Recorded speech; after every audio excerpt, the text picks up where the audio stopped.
Hello friends, welcome to the virtual spotlight के 4th episode में। आज तो मैं काफ़ी एक्साइटेड हूँ क्योंकि जब भी आप फिजिकली बीमार होते हो तब आपको याद आता है अपना डॉक्टर, और जब आप मेंटली बीमार होते हो तब कौन याद आता है। तो उसी तरह से हम आज एक डॉक्टर को लेके आए who is not doctor but he is mindset coach जिनका नाम है Pankaj Bhadage. He is one of the most distinguished mindset transformation coach with over 14+ years of experience, जिन्होंने one of the most prestigious institutions के साथ काम किया है which is Maharashtra police academy, Maharashtra centre of entrepreneur development. इनके मार्केट में काफ़ी प्रोग्राम्स वायरल हुए। One of them is emotional divorce anti ageing mindset. तो चलिए शुरू करते हैं इस इंटरेस्टिंग पॉडकास्ट को विथ इंटरेस्टिंग क्वेश्चंस के साथ। Let's start.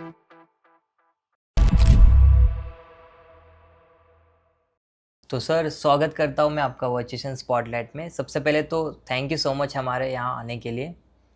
तो मेरा पहला सवाल तो ऐसा है कि ये माइंडसेट ट्रांसफॉर्मेशन कोच होता क्या है और इससे हम ऑडियंस को क्या मिलता है? ओके, माइंडसेट कोच एक ऐसा प्रोफेशन है कि जिसका काम सबसे सिंपल कह सकते हैं।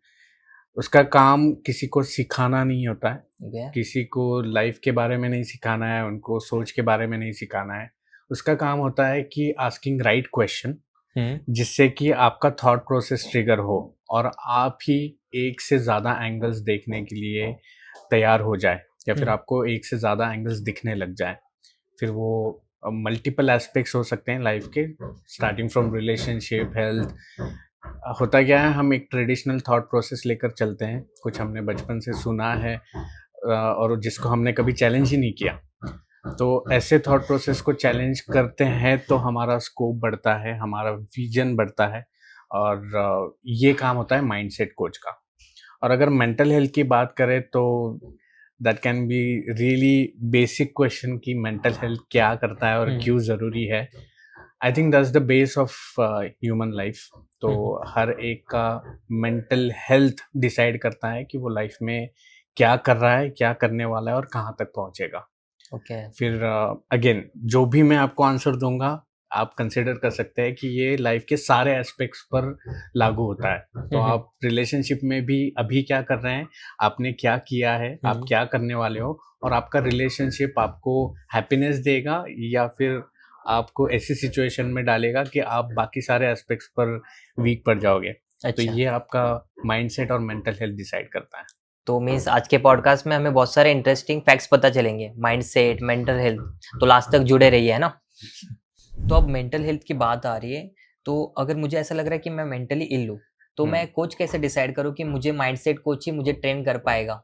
ओके, सबसे पहले आपने जो बात कही वो सबसे बड़ी बात है कि हमें कुछ मेंटली या फिर इमोशनली कुछ इश्यूज है, ये पता होना और उसको एक्सेप्ट करना, ये सबसे बेसिक काम है जो हमारे देश में आज भी टाबू है। कि अगर कोई कहता है कि मुझे कुछ कन्फ्यूजन है और आप सजेस्ट करते हो उन्हें कि आप ना किसी से हेल्प लो, तो उनको लगता है कि क्या मैं पागल हूँ, मुझे मेंटल हेल्थ कोच के पास जाना पड़ेगा, या फिर वो डायरेक्टली साइकोलॉजिस्ट से कंपेयर करते हैं कि अभी मुझे गोलियां लेनी पड़ेगी या फिर ऐसे कुछ होगा।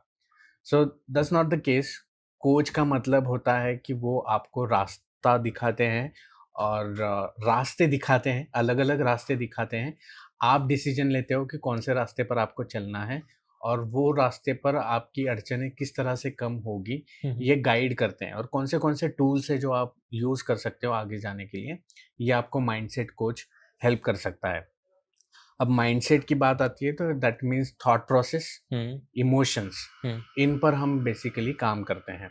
तो अगर आपको थॉट प्रोसेस में कुछ कन्फ्यूजन्स है, आपके इमोशंस बीच में आ रहे हैं, या फिर आपके इमोशंस रोड ब्लॉक बन रहे हैं, जैसे कि कुछ काम करना है लेकिन आपको डर लग रहा है, तो ये आपका इमोशन आपका रोड ब्लॉक बन रहा है जो आपको पीछे खींच रहा है। कभी कभी रिलेशनशिप्स होते हैं या फिर और अदर एस्पेक्ट्स होते हैं जिसमें एंगर इश्यूज आपके रोड ब्लॉक बन जाते हैं, गुस्सा बहुत आता है। तो ये इमोशनल रोड ब्लॉक्स अगर आपके बनते हैं तो इसमें आपको कोच हेल्प कर सकता है। दूसरा, थॉट प्रोसेस में कभी कभी हमारे अंदर बहुत ताकत होती है लेकिन हमारे थॉट्स हमें नीचे खींचते हैं, है ना, कि ये करोगे तो नहीं होगा। ऐसे कभी होता है क्या? खुद ही अपने आप को रोक देते। हाँ, तो सेल्फ डाउट होता है, कन्फ्यूजन्स होते हैं, हम्म, दुनिया की तरफ डाउट्स होते हैं, अपने खुद के रिलेटिव्स पर डाउट होता है। कभी कभी कुछ चीज़ें सुनने के लिए बहुत अच्छी लगती है लेकिन हमारा भी विश्वास नहीं होता। शायद एक कदम आगे बढ़ाएंगे तो वो काम हो भी जाएगा लेकिन हम्म, हमारा थॉट हमें पीछे पीछे खींचता है। खींचता है। हम्म, जैसे कि फॉर एग्जांपल किसी को बिजनेस स्टार्ट करना है, हम्म, तो बिजनेस स्टार्ट करने से पहले उसके थॉट्स ही उसको रोक देते हैं कि इतने सारे बिजनेसेस ऑलरेडी है, कंपटीशन से कैसे डील करोगे, हम्म, या फिर बिजनेस स्टार्ट करोगे और नहीं चला तो क्या, हम्म, अभी पैसा डालना है नहीं डालना है, अभी भी छोटी स्टार्ट करनी है या फिर बड़ा ब्रांड बनाना है। सो आपके थॉट्स ही आपको रोकते हैं। अगर इसमें से आपको नेविगेट करना है तो आपको माइंडसेट कोच हेल्प कर सकता है। ये सारी चीजें सॉल्व हो जाती है। Yes, definitely. नाइस। तो सर अभी आपने बहुत सारे अलग अलग एक्सपेक्ट्स की बात की, अलग अलग रिलेशनशिप ये वो, तो आपका रिलेशनशिप के ऊपर क्या कहना है? ओके, तो फर्स्ट ऑफ ऑल रिलेशनशिप एक बहुत ही इम्पोर्टेंट और कॉम्प्लेक्स एस्पेक्ट है हमारे लाइफ का। रिलेशनशिप एक ऐसा एस्पेक्ट है ना कि जिससे आपका करियर अच्छा या बुरा हो सकता है, आपके हाथ में कितने पैसे ये भी आपका रिलेशनशिप घर पे कैसा है वो डिसाइड कर सकता है, आपकी फिजिकल मेंटल हेल्थ कैसे है ये भी आपका रिलेशन डिसाइड कर सकता है। मान लीजिए अगर मेरे घर में प्रॉब्लम है, रिलेशनशिप अच्छे नहीं है मेरे वाइफ के साथ, मेरे मम्मी पापा के साथ, मेरे बच्चों के साथ, तो वो इंसान अपनी प्रोडक्टिविटी फुल दे ही नहीं सकता, भले वो जॉब कर रहा है या बिजनेस कर रहा है, क्योंकि वो गाड़ी चलाते हुए भी रिलेशनशिप के बारे में सोच रहा है, जबकि वो बिजनेस के प्लान या फिर आज दिन का क्या मेरा टू डू लिस्ट होना चाहिए उसके बारे में सोचना चाहिए। जब वो काम कर रहा है तब अपना काम 2 घंटे में कैसे फिनिश होगा ये उसे सोचना चाहिए, लेकिन वो 2 घंटे वो रिलेशनशिप के बारे में सोच रहा है कि मैं घर जाके प्रॉब्लम कैसे सॉल्व करूँ। तो ये मेजर प्रॉब्लम है कि आजकल हर कोई वर्क लाइफ बैलेंस पर काम करना चाहता है, बट बैलेंस हम खुद ही बिगाड़ रहे हैं, क्योंकि जब काम करना है तब हम घर के बारे में सोच रहे हैं और घर पे जाने के बाद हम सोच रहे हैं कि काम मेरा कैसे काम हुआ ही कैसे नहीं, करना है? आज कुछ काम ही नहीं हुआ। हम्म, तो हम ही उसको मिक्स कर रहे हैं, तो बैलेंस इज ऑलरेडी ऑफ। बात रिलेशनशिप कोच की अगर हम बात करें तो रिलेशनशिप कोचिंग सिर्फ हस्बैंड वाइफ रिलेशनशिप के बारे में नहीं बात करते हैं। ये रिलेशन हमारा स्टार्ट होता है खुद से। मैं जब भी काउंसलिंग स्टार्ट करता हूँ तो सबसे पहले मैं लोगों को पूछता हूँ कि प्रॉब्लम क्या है, तो लोग कहते हैं वाइफ के साथ ऐसा है, पेरेंट्स के साथ ऐसा है, बच्चों के साथ ऐसा है, मैनेजर के साथ ऐसा है, मेरी टीम के साथ ऐसा है, मेरे नेबर्स के साथ ऐसा है। ये प्रॉब्लम्स हम बात करते हैं, मैं सिंपल 3 सर्कल निकाल के देता हूँ और उनको बोलता हूँ कि प्रायोरिटी 1, प्रायोरिटी 2, प्रायोरिटी 3 अपने रिलेशनशिप के नाम लिखिए कि कौन सी प्रायोरिटीज़ हैं। फर्स्ट सर्कल में हमेशा लोग वाइफ, मम्मी पापा, बच्चे इनके नाम लिखते हैं। माय बेसिक क्वेश्चन इज आपने तीनों सर्कल भर दिए, इसमें आप कहाँ पर हो? खुद को तो प्रायोरिटी नहीं दी। खुद को कभी प्रायोरिटी देते नहीं है। अगर आपका रिलेशन खुद के साथ ही अच्छा नहीं है तो आप दूसरों से रिलेशन कैसे बनाएंगे? अगर आप ही खुद रिस्पेक्ट नहीं कर रहे हो तो दूसरे आपकी रिस्पेक्ट क्यों करेंगे? है ना? आप ही उनको बंदूक दे रहे हो और बोल रहे हो मुझ पर गोली चलाओ, क्योंकि मैं खुद ही नहीं रिस्पेक्ट करता। सो रिलेशनशिप का बहुत वास्ट स्कोप है। आप रिलेशनशिप को सिर्फ हस्बैंड वाइफ के एक व्यू से नहीं देख सकते, ठीक है? अगर हस्बैंड वाइफ के रिलेशनशिप के बारे में बात करें तो दैट्स दी उसमें बहुत कंफ्यूजन है कि first of all are we certified to get married. आज के जो क्राइटेरियाज है किसी से मैरिज करने के, तो वो आपका एज क्राइटेरिया होता है कि बच्चा 25 साल से ऊपर है तो अब उसने शादी करनी चाहिए, उसको जॉब लग गई तो उसने शादी करनी चाहिए, उसका बैंक बैलेंस है तो उसने शादी करनी चाहिए, अब तो घर भी हो गया अब तो शादी करनी चाहिए। ये सारे क्राइटेरियाज हमें कोई हक नहीं देते कि हम एक इंसान की लाइफ सुधार सके, आई मीन पार्टनर की लाइफ। पार्टनर के लिए। अगर मैं किसी लड़की से शादी कर रहा हूँ तो वो उस लड़की की लाइफ सुधारना ये भी मेरा रिस्पॉन्सिबिलिटी है। लेकिन मैं जॉब लग गया तो ये मेरा लाइसेंस नहीं हो गया कि मैं आपकी लाइफ की रिस्पॉन्सिबिलिटी लूँ या आप मेरी लाइफ की रिस्पॉन्सिबिलिटी लें। पहले की जनरेशन अच्छी थी, they used to believe in their parents कि पेरेंट्स ने कहा है तो यहाँ पर शादी करना है। बट आज हम सवाल पूछने वाली जनरेशन है, वी आस्क क्वेश्चन। प्रॉब्लम है कि हम शादी से पहले क्वेश्चन पूछते हैं और बाद में क्वेश्चन नहीं पूछते। तो उसकी वजह से बाद में हम एक्सेप्ट कर लेते हैं, जो चल रहा है वो जैसे चलने चल देते रहा है हैं, फ्लो बट दैट्स जाने दैट्स द प्रॉब्लम। दो। हम उसमें कॉन्शियसली रिलेशनशिप में नहीं उतरते हैं। इन्वॉल्वमेंट कॉन्शियसली नहीं उतरना चाहिए, आपकी गलती है, एक्सेप्ट कीजिए। सामने वाले की गलती है तो आपका रिलेशनशिप इतना स्ट्रांग होना चाहिए कि आप उनसे बात कर सके और उन्हें बुरा ना लगे। लेकिन उसके लिए आपको भी प्रिपरेशन पहले करना पड़ेगा। You have to accept yourself. हाँ, आपको भी एक्सेप्ट, खुद को एक्सेप्ट करना पड़ेगा, आपके पार्टनर को एक्सेप्ट करना पड़ेगा, उनके अच्छे बुरे ख्यालों के साथ, आई मीन थॉट प्रोसेस के साथ, उनकी लाइफ की प्रायोरिटीज़ क्या है, उन प्रायोरिटीज़ के साथ ये सारा आपको पहले ही देखना पड़ेगा। तो अभी अभी रिलेशनशिप में अगर आप अभी शादी का सीज़न आ रहा है, नवंबर दिसंबर आ रहा है, तो ये शादी का सीज़न है। तो प्री मैरिटल काउंसलिंग भी होता है and that is very important, क्योंकि मैरिटल काउंसलिंग। राइट, क्योंकि आजकल लोग शादी से पहले लवी डवी में होते हैं, शादी करते हैं, दिखने में अच्छा है, बात करने में अच्छा है, समझदार है, जॉब अच्छी है, सब वेल सेटल्ड है और हम शादी कर लेते हैं। बट शादी करने के बाद जो प्रॉब्लम्स आते हैं, क्या वो क्लैरिफाई की है? आज का सबसे बड़ा प्रॉब्लम है कि आपको बच्चे चाहिए या नहीं चाहिए, दोनों को। दोनों। दूसरा प्रॉब्लम है कि आप एक सिटी में रहना चाहते हो और आपका पार्टनर है वो फॉरेन में जाकर सेटल होना चाहता है। ड्यू टू सम आपको लगता है कि मैं इंडियन हूँ, मुझे इंडिया में ही रहना है, और आपका पार्टनर कह रहा है कि मुझे फॉरेन में जाना है, राइट? ये सारी प्रायोरिटीज है। आप सिटी में रहोगे या नहीं रहोगे, आप पेरेंट्स के साथ रहोगे या नहीं रहोगे, ये सारी प्रायोरिटीज अगर हम शादी से पहले डिस्कस करें, उससे शादी नहीं तोड़नी है, लेकिन ये डिस्कस और सॉर्ट आउट होना चाहिए ताकि शादी करने के बाद इस पर क्वेश्चंस ना आए। तो ये क्वेश्चंस पहले सॉल्व होने चाहिए। सही बात है। और जिस तरह से करियर का ट्रांजिशन होता है, उसी तरह रिलेशनशिप का भी पीरियडिक ट्रांजिशन होता है। पहले 2 से 3 साल में आपको आप दोनों छोड़कर कुछ नहीं दिखता। यही दुनिया है। 3 साल बाद आपको लगता है कि जो मुझे प्यारा लग रहा था, अच्छा लग रहा था, अब इसमें कुछ चेंजेस ज़रूरी है। कुछ साल बाद आपको जो पहले साल में प्यारा लग रहा था, उस पर आपको गुस्सा आने लगता है। तो ये ट्रांजिशन है, इससे कैसे नेविगेट करना है, ये भी ज़रूरी है और ये शादी से पहले होना चाहिए।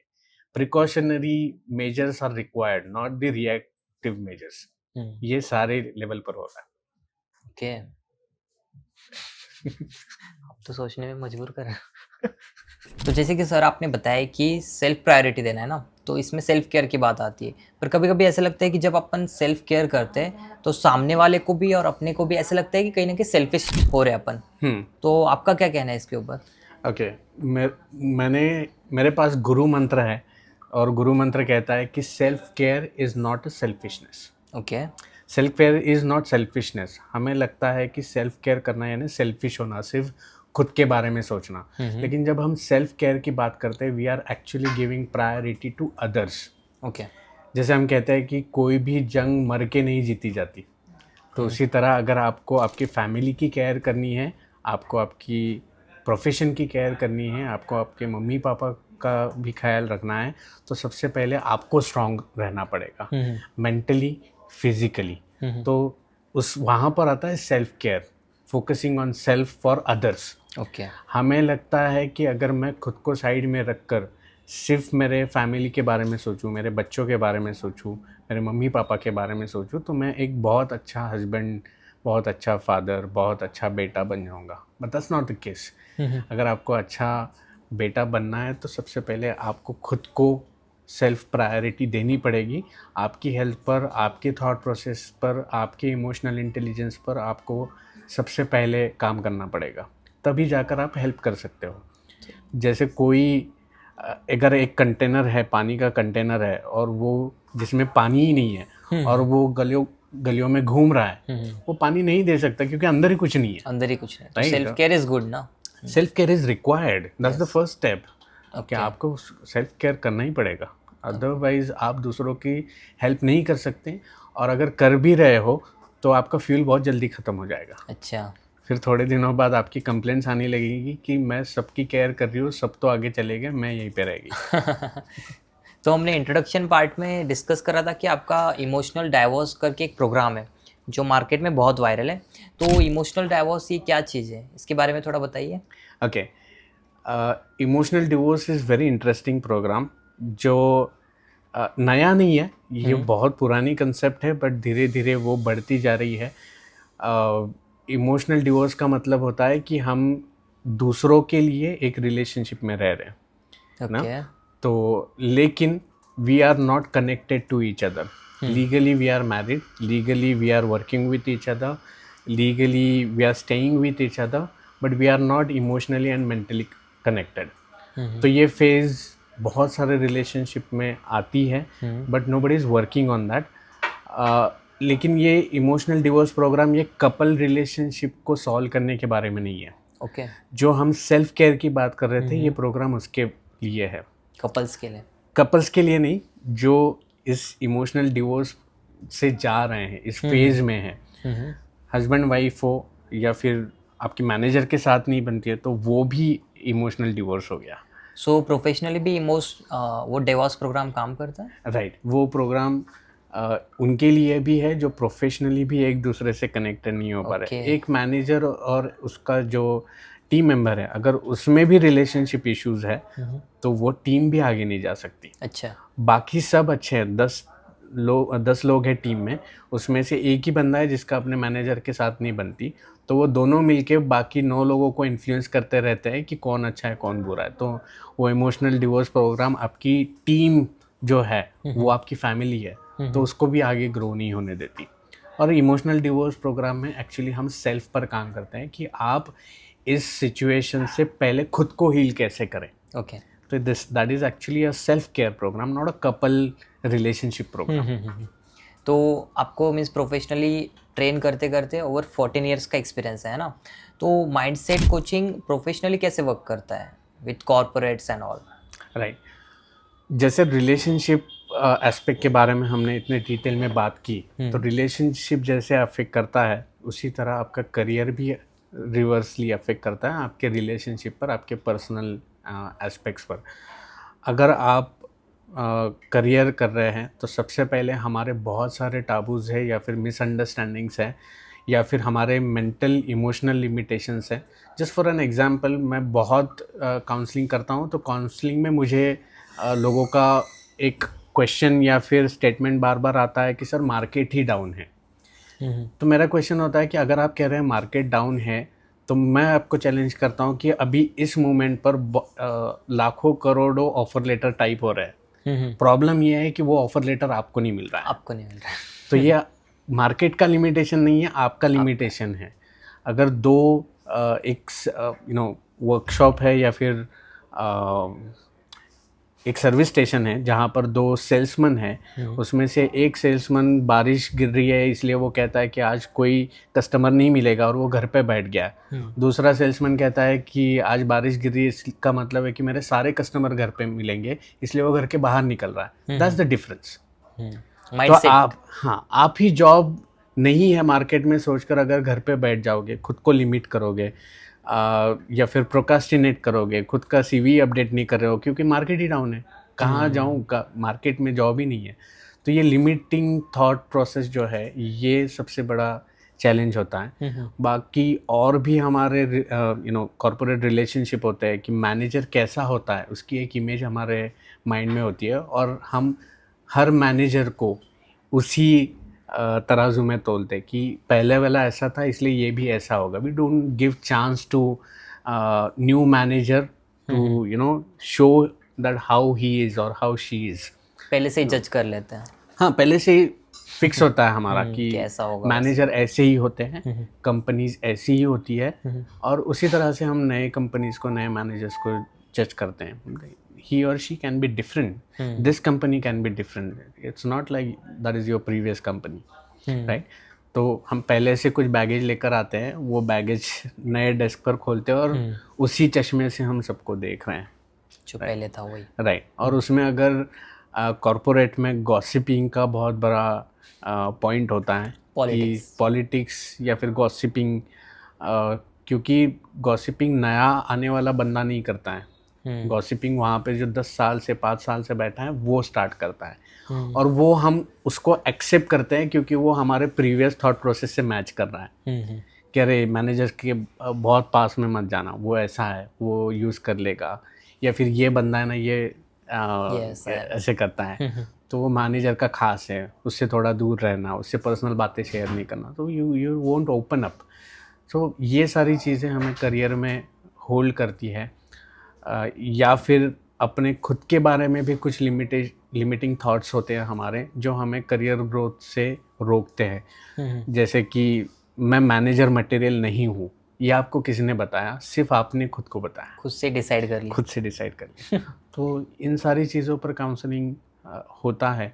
कभी कभी कन्फ्यूजन्स होते हैं, हम खुद को लिमिट करते हैं। हमारी मार्केट के बारे में क्या राय है, खुद के बारे में क्या राय है, या फिर अभी का कॉरपोरेट कल्चर के बारे में क्या राय है, उससे हम खुद को लिमिट करते हैं। That's how the career coach will help you to navigate through the career related challenges. कि माइंडसेट को एक कैसे चेंज लाना है, ये माइंडसेट कोच डिसाइड करता है। राइट। नाइस। तो अगर कॉर्पोरेट ट्रेनिंग्स आप बहुत सारे देते हो और over the 14 years sir corporate trainings दे रहे हैं, तो मुझे बताइए कि ऐसा क्या करते हो एम्प्लॉयज़ में, ऐसा क्या दिक्कत होती है कि आप सॉर्ट करते हो चीज़ें? कौन से प्रोग्राम्स होते हैं इसमें? ओके, तो अगर माइंड में कुछ गड़बड़ चल रही है, कुछ थॉट प्रोसेस चल रहा है, तो वो इंसान किसी चीज़ पर फोकस नहीं कर सकता। अगर एक कंपनी एक अच्छे एक्सपीरियंस्ड स्किल्ड वर्कर को या स्किल्ड एम्प्लॉय को लेते हैं अपने ऑफिस में, बट जब वो काम कर रहा है, काम करते करते वो अपने लाइफ के प्रॉब्लम्स के बारे में सोच रहा है कि मेरी गाड़ी पंचर है, पेट्रोल भरवाना है, ईएमआई भरना है, बच्चों को घुमाने ले जाना है, ट्रिप प्लान करना है, ये सारी चीज़ों के बारे में अगर वो सोच रहा है, वो सेपरेट नहीं कर पा रहा है, ना अपने थॉट प्रोसेस को सेपरेट कर पा रहा है, ना अपने इमोशंस के फ्लो को रोक पा रहा है, तो वो एम्प्लॉय अपने वर्क पर कुछ फोकस नहीं कर सकता, वो अपनी प्रोडक्टिविटी नहीं दे सकता। That's what the problem is.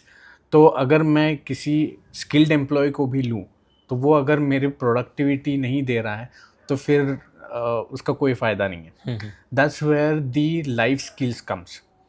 आजकल कंपनीज या हम भी अपने वर्क स्किल्स पर ज़्यादा काम करते हैं। If I am not wrong, बचपन से लेकर आज तक हमने वर्क स्किल्स पर ही ज़्यादा काम किया है, उसमें ही इन्वेस्ट किया है, उस पर ही फोकस कर रहे हैं, और उससे ही हमारा लाइफ चेंज होगा ये देख रहे हैं। बट इंटरपर्सनल स्किल्स पर क्या काम किया जा सकता है? लाइफ स्किल्स कैसे होते हैं, अपने थॉट्स को कैसे करेक्ट करना है, थॉट्स का फ्लो कैसे मेंटेन करना है, हमें कुछ चाहिए तो हमारे थॉट्स किस तरह से हेल्प कर सकते हैं। हमारे पास सबसे पावरफुल चीज़ है हमारा माइंड।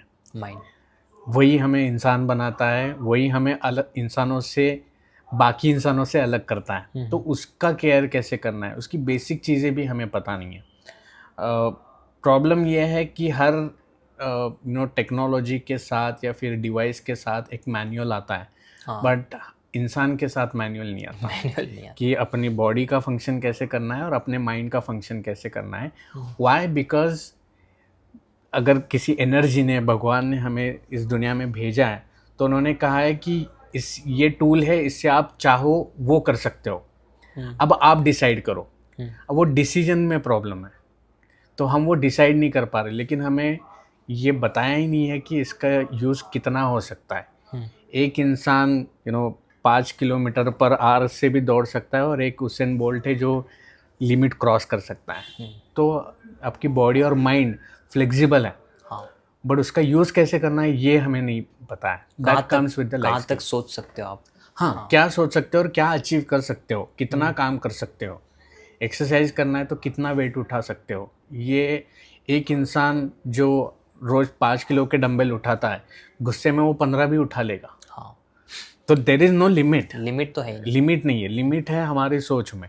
तो यहाँ पर कॉर्पोरेट ट्रेनिंग्स में आता है how we deal with our clients, customer से कैसे इंटरेक्ट कर रहे हैं। अगर एक एम्प्लॉय हैप्पी है, जो भी जितना भी पीरियड के लिए वो काम कर रहा है, अगर वो हैप्पी है, सॉर्टेड थॉट प्रोसेस है, वो सेपरेट कर पा रहा है अपने थॉट्स को, इमोशंस को, तो कंपनी के लिए प्रॉफिटेबल होता है।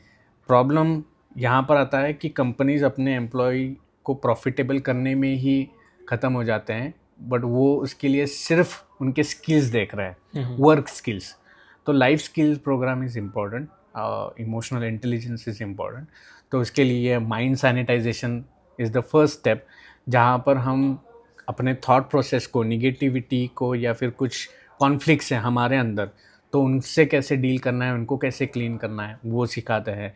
फिर एक माइंडफुल इंडक्शन प्रोग्राम होता है जिसमें लोग एंगर इश्यूज़ या फिर जो भी बिहेवियरल इश्यूज़ होते हैं, तो वो आने के बाद जनरली ऑर्गेनाइजेशंस कोचेस को बुलाते हैं कि हमारे ये प्रॉब्लम सॉल्व कर दो।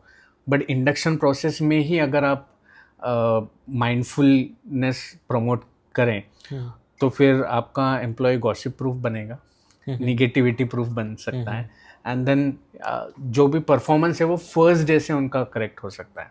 अच्छा। So that's how the programme goes. Night shift programmes हैं, एंड आजकल एक्सपीरियंशियल एक्टिविटीज़ पर ज़्यादा इम्पोर्टेंस दिया जाता है। That is the right way of doing mindfulness programmes, कि जब आप एक सिचुएशन में होते हो, उससे डील करते हो और फिर आप उससे कनेक्ट करते हो अपने डेली वर्क स्टाइल से या डेली शेड्यूल से, तब आपको चीज़ें और ज़्यादा क्लियर हो जाती है। तो आपको एक्सपीरियंस से ट्रेनिंग दिया जाता है, not the presentation and talking वाला प्रेजेंटेशन।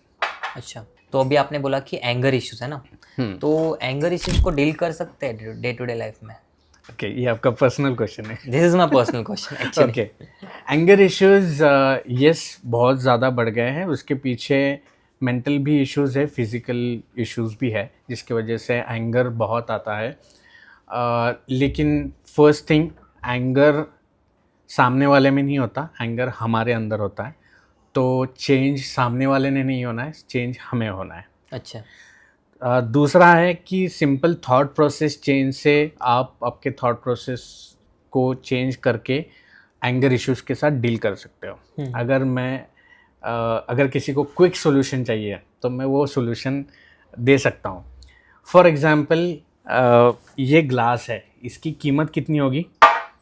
Around 400 rupees. 400 रुपीज़। मैं आपको ये 5 लाख में बेचने के लिए तैयार हूँ। अच्छा। कुछ स्पेशलिटी नहीं है, यही ग्लास है, जादू नहीं है, अलग फंक्शनलिटी नहीं है, इसमें जो आज यूज़ हो रहा है वही हो रहा है। बस आप इसको 5 लाख में खरीदेंगे या नहीं खरीदेंगे?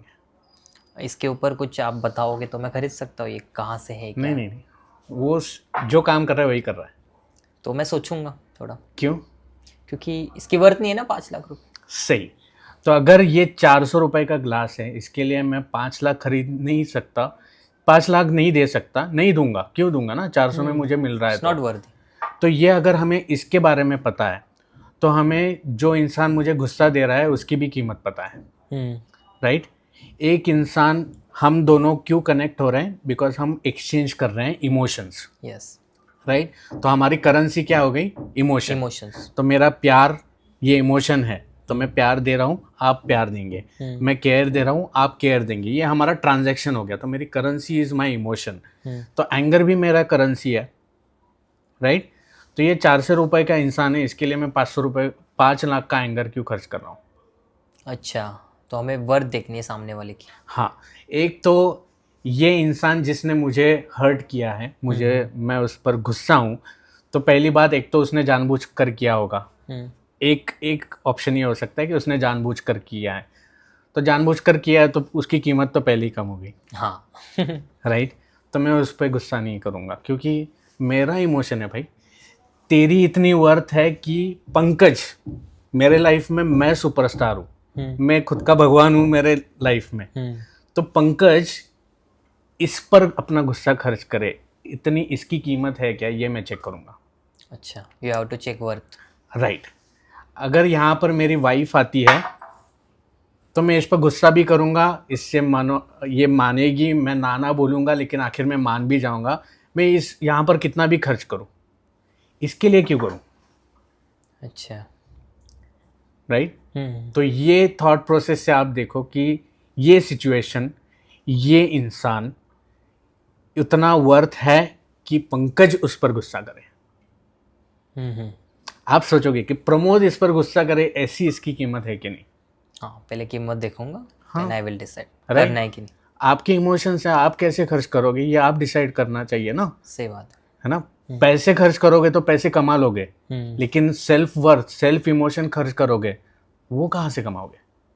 बात तो काफ़ी सही कही आपने। तो खर्च कर रहे हो कुछ भी इमोशन, अगर मैं प्यार दे रहा हूँ तो फिर भी वर्थ देखूंगा। सही बात। अपने मम्मी पापा, भाई बहन, वाइफ, बच्चे, ये उस कैलकुलेशन में नहीं आ रहे, तो वो तो सेफ हो गए। अब बचे बाहर वाले, तो उनकी तो कीमत देखनी पड़ेगी ना, कौन कितना वैल्यू रखता है। कितना वैल्यू है उसका। काफ़ी सही टिप दिया आपने एंगर इश्यूज़ के लिए, आप फॉलो कर सकते हो ये टिप को। जस्ट सिंपल टिप, तो मैं ये कह रहा हूँ कि सिंपल थॉट प्रोसेस से भी डील किया जा सकता है किसी भी इमोशनल इशू के साथ, है ना।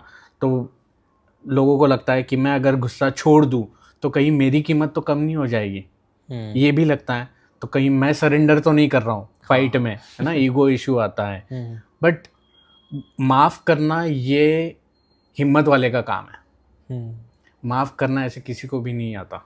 अगर आपकी वाइफ से गुस्सा हो, आपके मम्मी पापा से गुस्सा हो, तो माफ़ करना ये बड़प्पन होता है। अपने बच्चों से गुस्सा हो, अपने दोस्तों से गुस्सा हो, माफ़ करोगे तो आप बड़े होते हो। कि माफ़ करना आसान नहीं है, करके देखो किसी को माफ़, सबको नहीं आता है। नहीं आ सकता, और हिम्मत लगती है उसके लिए यस। कि तूने जो किया है फिर भी मैं तुम्हें माफ़ करूँ, है ना। सही बात है। तो माफ़ करने के लिए हिम्मत भी लगती है। ये अगर छोटे छोटे थॉट प्रोसेस को आप चैलेंज करोगे, प्रॉब्लम है हम ट्रेडिशन को चैलेंज ही नहीं कर रहे हैं। जो चलते आ रहा है वो चल रहा है। जो हमारा इंडियन कॉन्स्टिट्यूशन बना था 1954 में, वो आज भी वही है, राइट। उसे हम अभी चेंज कर रहे हैं। तो उसी तरह हमारा भी इनर कॉन्स्टिट्यूशन है, राइट। हमारे भी कुछ इनर रूल्स हैं, उसको हम चैलेंज करना ज़रूरी है। जो मेरे दादाजी फॉलो करते थे वो आज के ज़माने में नहीं चलता, है ना। मेरे दादाजी कहेंगे कि हमने हमारे ज़माने में 1 रुपए खर्च किए बिना घर बनाया था, आज बना के दिखाओ। आज तो नहीं होगा। आज की कॉस्ट अलग है, आज का कंपटीशन अलग है, मार्केट अलग है, तो आपको आज के हिसाब से करना पड़ेगा। आप आज क्या कहोगे, आप मुझे आज ये बताओ कि मैं घर जल्दी कैसे लूँ और उसका EMI कैसे कंप्लीट जल्दी करूँ, ये मुझे बताइए। सो आज के सॉल्यूशंस की ज़रूरत है, पुरानी बातें नहीं। पुरानी बातें नहीं चाहिए। मैनिफेस्टेशन ये वर्ड है ना, आजकल हर दूसरे तीसरे रील में दिखाई दे रहा है। आपने भी देखी होगी, मैंने भी देखी है, यहाँ पे मीन्स सब लोगों ने देखी होगी। तो ये मेरा पर्सनल क्वेश्चन है कि मैनिफेस्टेशन ये सही में वर्क करता है? अगर करता भी है तो इसको सही तरीके से कैसे अपन लाइफ में यूज़ कर सकते हैं, इसके बारे में थोड़ा बताइए। यस, मैनिफेस्टेशन को मैं तो सुपर पावर मानता हूँ। जो एक इंसान को बहुत सारी मैजिकल पावर्स हैं एक इंसान में, उसमें से मैनिफेस्टेशन एक पावर है जो कहती है कि आप सोचोगे तो वो आपके लाइफ में आप अट्रैक्ट कर सकते हो। So that is in simple words the manifestation is. Manifestation work होता है, मैजिकली वर्क होता है। प्रॉब्लम यह है कि मैनिफेस्टेशन हम कैसे कर रहे हैं, उसमें वहाँ पर डेविएशंस आ सकते हैं। उसके वजह से मैनिफेस्टेशन हो रहा है या नहीं हो रहा, ये डिफरेंस आ सकता है, या फिर कितने जल्दी हो रहा है, ये डिफरेंस आ सकता है। ओके, सबसे पहला रोड ब्लॉक ये होता है कि मैनिफेस्टेशन में आपकी वांट्स पूरी नहीं होती, मैनिफेस्टेशन में आपकी नीड्स पूरी होती हैं। अच्छा, अगर मुझे मेरा वांट है कि मेरे पास BMW कार होनी चाहिए, ये मुझे अच्छा लगेगा, तो शायद ये मैनिफेस्टेशन कंप्लीट नहीं होगा। अच्छा, जब BMW लेना है ये मेरी नीड बन जाएगी, तब वो मैनिफेस्टेशन होगा, राइट। समझ रहा तो आपको खुद को ये सारे रीजंस पता होने चाहिए कि BMW आपकी वांट नहीं है, BMW आपकी नीड है। तो उस तरह से आपको खुद को एक्सप्लेन करना पड़ेगा, आपको रीजंस देने पड़ेंगे, आपको एक्सप्लेन करना पड़ेगा खुद को कि BMW नीड क्यों है, क्यों चाहिए, तब वो आपकी नीड कंप्लीट होगी। लोग क्या कहते हैं कि मुझे फॉरेन घूमना है, but they are not convinced कि क्यों घूमना है। रीज़न ही पता नहीं है, पर्पस ही पता नहीं है, इसलिए वो मैनिफेस्टेशन कंप्लीट नहीं होता। So first is your purpose should be clear, why you want to do it, and that should be your need. आप 2 साल वेस्ट कर सकते हो जॉब ढूंढने में, लेकिन जिस दिन आपको पता चलता है कि अब जॉब नहीं मिला, तो फिर बस स्टैंड पर सोना पड़ेगा, नेक्स्ट 15 दिन में आपको जॉब मिल जाती है। That's the difference between want and need. तो पहले तो आपको नीड पहले क्रिएट करनी पड़ेगी। दूसरा होता है कि मैनिफेस्टेशन प्रोसेसेस जो है वो बहुत सारी इन्फ्लुएंस्ड प्रोसेस है। फॉर एग्जांपल मैं किसी वेस्टर्न ट्रेनर को, वेस्टर्न कोच को सुनता हूँ, उनकी टिप्स मुझे अच्छी लगती है एंड वो सजेस्ट करते हैं कि मैनिफेस्टेशन के लिए आप अफर्मेशन कीजिए and say in affirmation that I am really happy that I have BMW standing in my parking. तो ये उन्होंने मैनिफेस्टेशन दिया। उन्होंने कहा है कि उसको डायरी में लिखिए या फिर एक पेज पर लिखिए और आपके सामने लगाइए एज ए विजुअलाइजेशन टूल। तो मैं उसको डायरी में या कहीं पे लिखता हूँ और उसको लगाता हूँ। सेकंड प्रॉब्लम ये है दैट उन्होंने बताया इंग्लिश में, मैंने लिखा इंग्लिश में, मैं पढ़ रहा हूँ इंग्लिश में, सिर्फ वो एक ही सेंटेंस मेरे लाइफ में इंग्लिश है, बाकी सब तो मैं आपसे हिंदी में बात कर रहा हूँ। मैं जब भी इमोशनल होता हूँ तब मैं मराठी में बात करता हूँ। अगर मराठी में मुझे कोई बुरा भला कहता है तो वो ज़्यादा हर्ट करता है, इंग्लिश में कोई बोल देगा तो मुझे नहीं पता। एक फ़नी एग्जांपल है, मैं जब जॉब कर रहा था तो मेरी मैनेजर थी, वो डैनिश है। तो Danish they are considered lingually very advance people, तो बहुत सारी लैंग्वेजेस भी आते हैं और उनका डिक्शनरी भी अच्छा वास्ट होती है।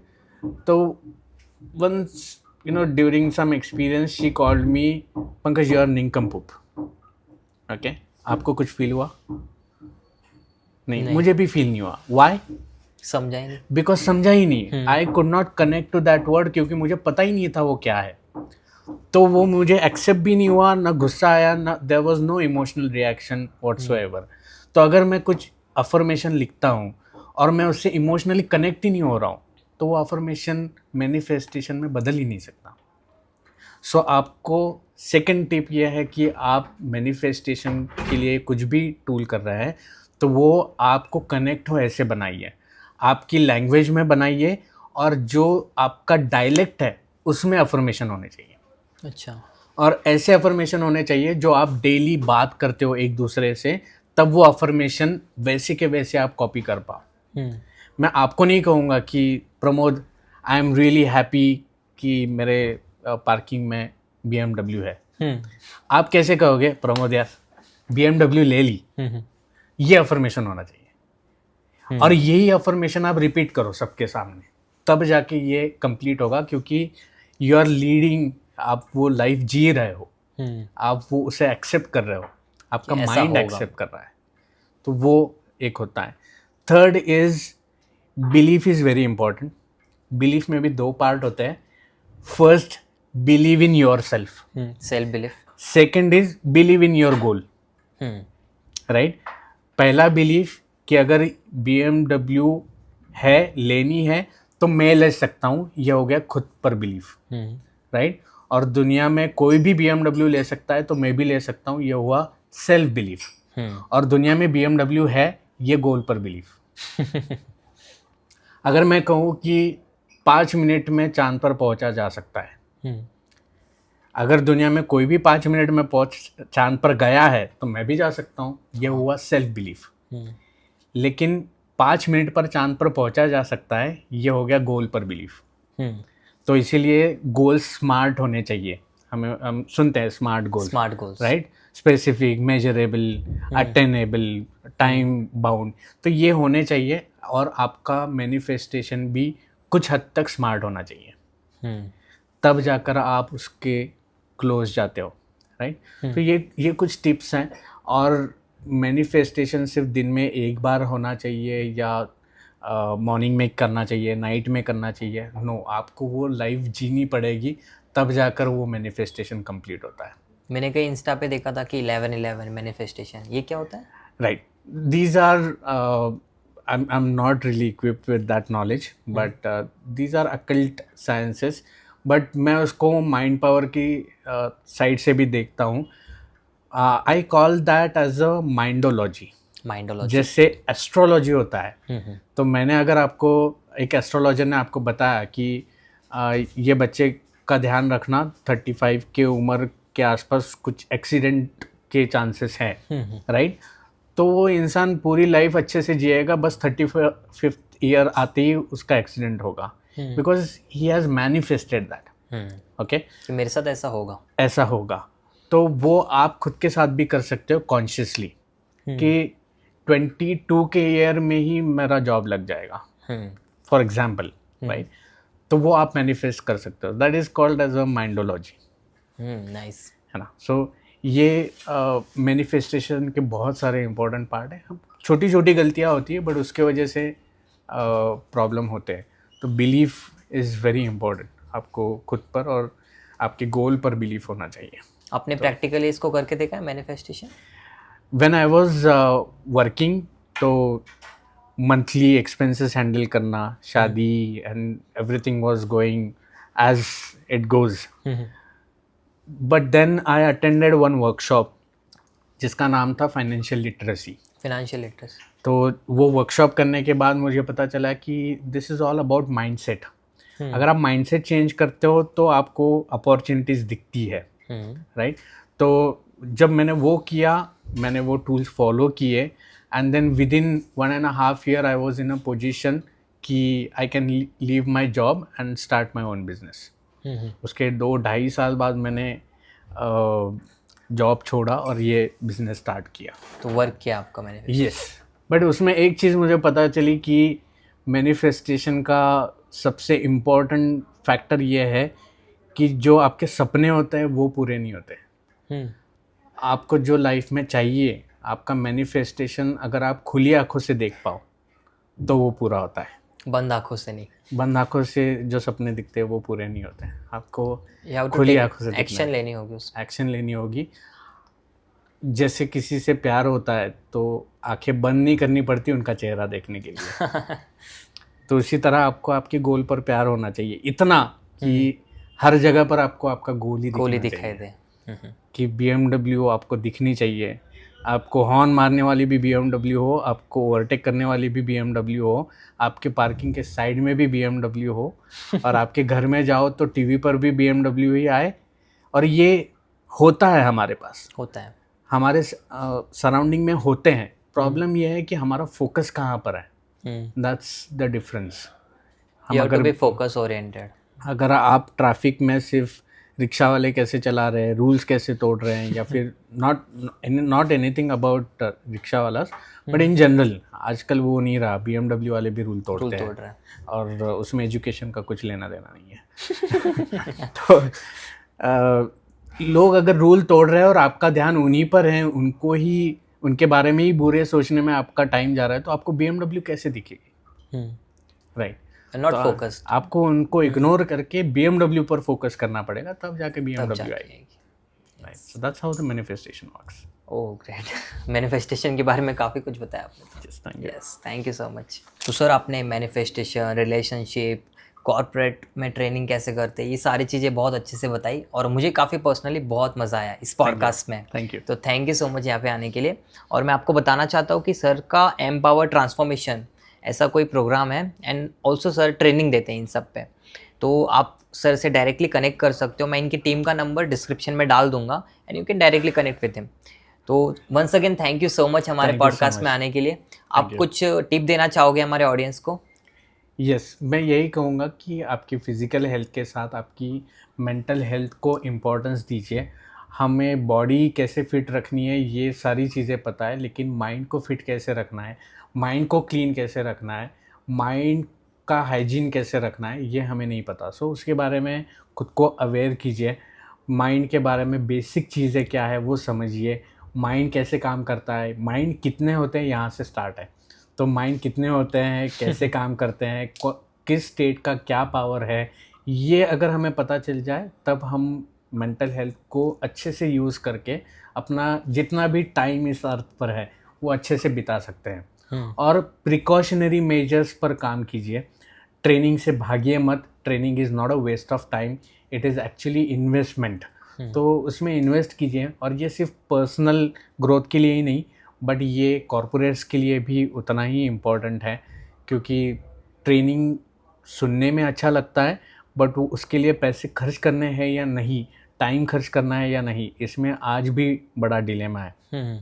और सोशल मीडिया की वजह से कॉर्पोरेट्स ऐसा हो गया है कि स्टेज पर मेंटल हेल्थ के बारे में बात करते हैं, but when the real time comes कि जिसमें आपको टाइम और मनी इन्वेस्ट करना है, we are not ready to do that. That's what the current take is. Social media पर और स्टेज पर मेंटल हेल्थ प्रमोट करना और खुद के ऑर्गेनाइजेशन में, खुद के घर में, खुद के लाइफ में ना करना, ये गलत बात है। धीरे धीरे चेंज हो रहा है और ये आगे भी चेंज होगा। I think going forward mental health हमारे एजुकेशन का पार्ट बने, बचपन से हमें इन सारी चीज़ों के बारे में पता चले, तो जो रियलाइजेशन हमें 40th एज में होता है, अगर वो हमें 15-16 की एज में अगर हो जल्द जाए से जल्द तो हमारे 25 साल और बच बच जाएंगे जाएंगे। और हमारा अच्छा टाइम जो होता है वो उसका स्पैन थोड़ा बढ़ जाएगा। सही बात। मेंटल हेल्थ पर काम कीजिए।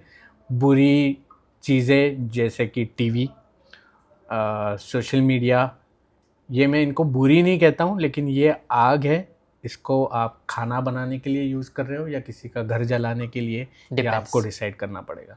तो उसको सही तरीके से यूज़ कीजिए, क्योंकि उससे आप पीछा नहीं छुड़वा सकते। हाँ, वो तो वो अच्छी भी चीज़ है, तो उसको कैसे यूज़ करना है वो डिपेंड। कॉन्शियसली यूज़ कीजिए। खुद को सेफ रखिए और कंट्री से, भगवान से, किसी एक चीज़ पर आपको बिलीफ रखना पड़ेगा, फेथ रखना पड़ेगा, अनक्वेश्चनड फेथ। तो कुछ चीज़ें मैजिक भी कर जाती है, तो उसके लिए आपका एक अल्टीमेट पावर में विश्वास होना चाहिए। तो थोड़ा स्पिरिचुअलिटी में भी अपना ध्यान रखिए। So I think that's enough for now. तो ये पॉडकास्ट सुन के मैं उम्मीद करता हूँ कि आपको काफ़ी इंसाइटफुल नॉलेज मिला होगा माइंडसेट के ऊपर या रिलेशनशिप के ऊपर। तो मुझे बताइए कि कमेंट सेक्शन में कि आपको कैसा लगा। एंड ऑल्सो मैं देख पा रहा हूँ कि ऑलमोस्ट 90% यूज़र सब्सक्राइब नहीं कर रहे, ओनली 10% लोगों ने सब्सक्राइब करा है। तो जल्दी से सब्सक्राइब कीजिए और वीडियो अच्छा लगा हो तो लाइक भी कीजिए। ऐसे इंटरेस्टिंग पॉडकास्ट के साथ हम मिलेंगे next time. See you, thank you, bye bye.